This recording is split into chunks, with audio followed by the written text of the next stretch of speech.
सासंग जी प्यार से बोलना। धान निरंकार जी। गुरुदेव हरदेव पार्ट 1।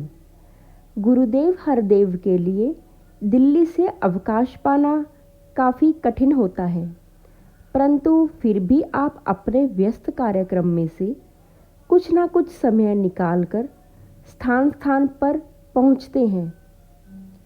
वहाँ की स्थानीय संगतों को दर्शन लाभ प्रदान करते हैं। अब की बार आप अपने कई भक्तों सहित शनिवार अर्थात 17 दिसंबर 1983 को मेरठ पधारे।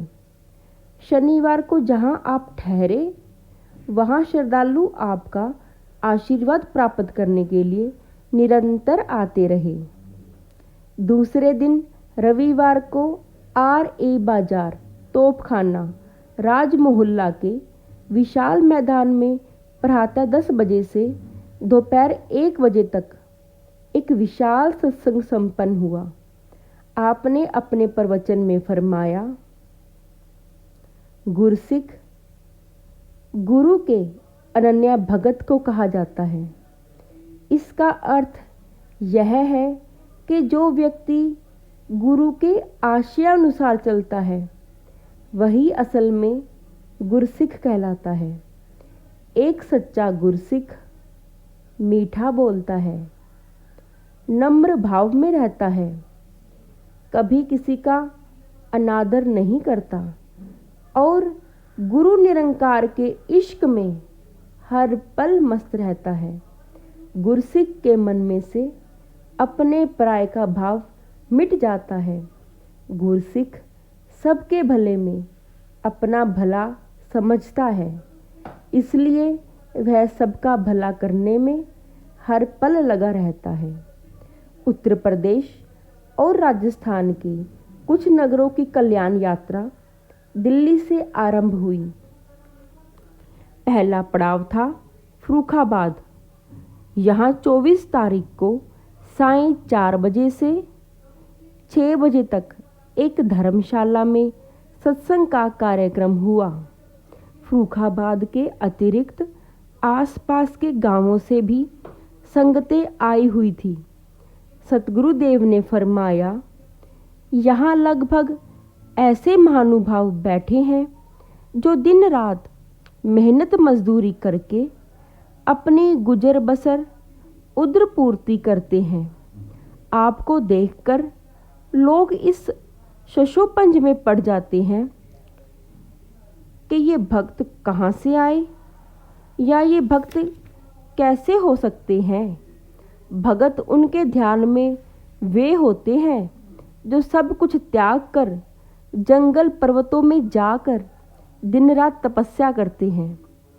आप महात्मा जानते हैं कि धरती पर समय समय पर जितने रब्बी महापुरुष आए हैं उन्होंने ना कभी ऐसा करने को कहा और ना कभी खुद घर बार का त्याग करके जंगलों पर्वतों की राह ली है। आज आप भी उन्हीं रब्बी महापुरुषों की राह पर चल रहे हैं। आप सच्चे संत हैं। आप हमेशा अपने फर्जों को अदा करते रहे हैं।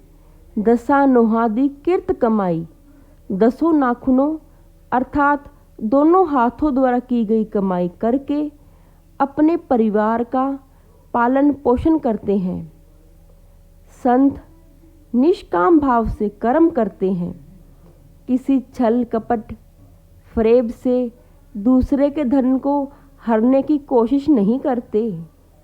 दातार जो देता है उसी में गुजारा कर लेते हैं। 25 दिसंबर का कार्यक्रम उत्तर प्रदेश की राजधानी लखनऊ में था। उपस्थित जनसमूह को संबोधित करते हुए गुरुदेव ने फरमाया, यह इंसानी जन्म निराकार परमात्मा जो कण कण में है, पत्ते पत्ते में है, डाली डाली में है, ऐसे सर्वव्यापी की जानकारी के लिए मिला है। यह जानकारी कोई ब्रह्म का जानकार ब्रह्मज्ञानी संत ही करा सकता है। ऐसे ब्रह्मज्ञानी संत से मिलकर ही जीवन में सुख आते हैं। रात को जब गुरुदेव भ्रमण कर रहे थे तो वहाँ के कुछ सिख बंधु आपसे वार्तालाप करने के लिए पधारे। गुरुदेव ने उनसे बड़े घुल मिलकर बातें की। उन्होंने वार्तालाप के दौरान गुरुदेव से पूछा, हम सुबह शाम गुरबाणी का बड़ी श्रद्धा से पाठ करते हैं, नित नेम करते हैं, फिर भी हमारा मन शांत क्यों नहीं होता? गुरुदेव ने फरमाया, मन तब तक शांत नहीं होता जब तक इसका नाता हर प्रकार से शांत परमात्मा से नहीं जुड़ता। दास, आपको क्या समझाए, आप गुरबाणी को मेरे से बेहतर जानते हैं। गुरबाणी में ही लिखा है कि शांत पाई गुरु सतगुरु पूरे। गुरुदेव ने अपनी मधुर वाणी में फरमाया, आप बेशक गुरबाणी सुबह शाम पढ़ो। गुरबाणी पढ़ना अच्छा काम है, पर पढ़ने मात्र से मन की शांति मिलने वाली नहीं। जो वाणी फरमाती है वैसा करके ही हम अपने मन को शांत कर सकते हैं। बाद में पता चला कि वे वहाँ के गुरुद्वारे के ग्रंथी भाई थे और बहुत ही सच्चे सुच्चे स्वभाव के थे। 26 दिसंबर 1983 को लखनऊ से रवाना होकर सतगुरुदेव माता सविंदर जी तथा अन्य अनुयायियों सहित सुल्तानपुर पधारे। सुल्तानपुर के संत निरंकारी सत्संग भवन में प्रातः 11 बजे से 1 बजे तक सत्संग का कार्यक्रम हुआ। आपने प्रवचनों में सतगुरुदेव ने फरमाया, आज दुनिया की निगाहें निरंकारी भक्तों के जीवन की ओर लगी हुई हैं। नफरत और द्वेष की आग में जल रही दुनिया को आप संत महापुरुष ही बचा सकते हैं। आपने सबसे प्यार करना है, सबका भला मांगना है। सुल्तानपुर से दोपहर बाद रवाना होकर सतगुरुदेव उसी दिन शाम को जिला इलाहाबाद के फूलपुर नामक स्थान पर पधारे। यहाँ इलाहाबाद के प्रबंधकों की ओर से एक विशाल संत समागम का आयोजन किया गया था। इसे पूर्वी उत्तर प्रदेश का संत समागम कहना अधिक उपयुक्त होगा। इस खुले कार्यक्रम में हजारों की संख्या में उपस्थित निरंकारी संतों और सुल्तानपुर के धर्म प्रेमी नागरिकों ने सतगुरुदेव तथा माता जी का श्रद्धापूर्वक भव्य स्वागत किया। कार्यक्रम सायं 5 बजे से 8 बजे तक हुआ। सतगुरुदेव ने अपने प्रवचन में यहाँ के महापुरुषों के भक्ति से परिपूर्ण जीवन की भूरी भूरी प्रशंसा की तथा सबको निराभिमानी होकर भक्ति के अक्षेत्र में उतरने की प्रेरणा दी। रात्रि को गुरुदेव ने इलाहाबाद में ही विश्राम किया। अगले दिन प्रातः इलाहाबाद से रवाना होकर गुरुदेव हरदेव जी महाराज कानपुर पधारे। कानपुर के संत निरंकारी सत्संग भवन में उसी दिन शाम को 4 से 6 बजे तक सत्संग का प्रभावशाली कार्यक्रम हुआ। संगतों का उत्साह देखते ही बनता था। उपस्थित जन समुदाय को आशीर्वाद भरी प्रेरणा प्रदान करते हुए सतगुरुदेव ने फरमाया, दुखों का मूल कारण इंसान का अभिमान है। इंसान कुछ भी त्याग कर उसके अभिमान में फंस जाता है। ऐसे त्याग का क्या लाभ? त्यागना है तो अहम को त्यागो, अभिमान को तजो, इसी में सुख व आनंद है। यहाँ कानपुर में भी 1-2 स्थानीय गणमान्य नेता गुरुदेव के दर्शनों के लिए पधारे हुए थे। उन्होंने गुरुदेव से निवेदन किया, बाबा जी, हम बहुत दिनों से आपके बारे में बहुत कुछ सुनते आ रहे हैं। आप सभी कुछ लगभग वही कह रहे हैं जो हमारे पूर्वजों ने पहले से लेखनीबद्ध कर रखा है। हम चाहते हैं कि आप हमारी पार्टी से मिलकर इस सत्य का प्रचार करें, क्योंकि आप जानते ही हैं कि हमारी पार्टी हमेशा से सबके लिए काम कर रही है। आप भी सबके भले की ही बात कहते हैं। हम भी दिन रात सर्वोदय में लगे हुए हैं। गुरुदेव ने फरमाया, हम संत मत के हैं। संत मत वाले किसी पार्टी या गुट के अनुयायी नहीं होते, बल्कि एक मालिक खालिक के पुजारी होते हैं, और सारी खलकत से प्यार करना उनका धर्म होता है।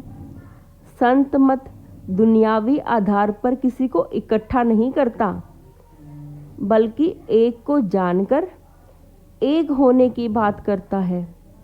रात्रि कानपुर रुकने के बाद दूसरे दिन प्रातः सतगुरु बाबा जी आगरा के लिए रवाना हो गए। आगरा में उसी दिन सायं 5 बजे से 7 बजे तक भगवती कॉलेज के विशाल हॉल में सत्संग का यह कार्यक्रम हुआ। इस कार्यक्रम में आगरा के निरंकारी संत मुन्ना बाबू जी के पिता सेठ अचल सिंह जी को भावभीनी श्रद्धांजलि भी अर्पित की गई। सतगुरुदेव ने अपने प्रवचन में कहा, भक्त कहने में नहीं, करने में विश्वास करते हैं। ये उपदेश नहीं देते, बल्कि उसके अनुसार अपने जीवन को बनाकर दुनिया के सामने पेश करते हैं। रात्रि विश्राम की व्यवस्था आगरा में ही की गई थी। दूसरे दिन प्रातः आगरा से रवाना होकर गुरुदेव हरदेव जी राजस्थान की राजधानी जयपुर पधारे। यहाँ के संत निरंकारी सत्संग भवन में सायं 5 से 7 बजे तक सत्संग का कार्यक्रम हुआ। सतगुरुदेव ने अपने आशीर्वाद में फरमाया, गुरुमुख सदा दास बनकर रहता है। वह अपनी करनी पर कभी मान नहीं करता। वह जब भी करता है अपने निरंकार दातार पर ही मान करता है। रात को जयपुर में रुकने के बाद दूसरे दिन प्रातः आप अलवर के लिए रवाना हो गए। अलवर में दोपहर के 11 बजे से 1 बजे तक सत्संग का एक खुला कार्यक्रम हुआ। इस कार्यक्रम में निरंकारी भक्तों के अतिरिक्त शहर के अनेकों धर्म ग्रंथी, धर्म प्रेमी, गणमान्य नागरिक सतगुरुदेव के आशीर्वाद प्राप्त करने के लिए आए हुए थे। सतगुरुदेव ने अपने प्रवचन में तथाकथित धार्मिक लोगों की कथनी और करनी के अंतर की ओर इशारा करते हुए फरमाया, कहने को तो सभी कहते हैं कि परमात्मा अंग संग है, हर जगह है, कण कण में है, लेकिन जब मानने की बात आती है तो कभी ऊपर इशारा कर देते हैं, तो कभी किसी जंगल गुफा की बात करने लगते हैं। जब निरंकार दातार हर जगह है तो फिर इसे ढूंढने के लिए कहीं जंगल पहाड़ में जाने से क्या मतलब। जरूरत कहीं दूर जाने की नहीं, परमात्मा के जानकार को ढूंढने की है। अगर जानकार मिल जाए तो सारी भटकन दूर हो जाती है। साथ संगत जी, धन निरंकार।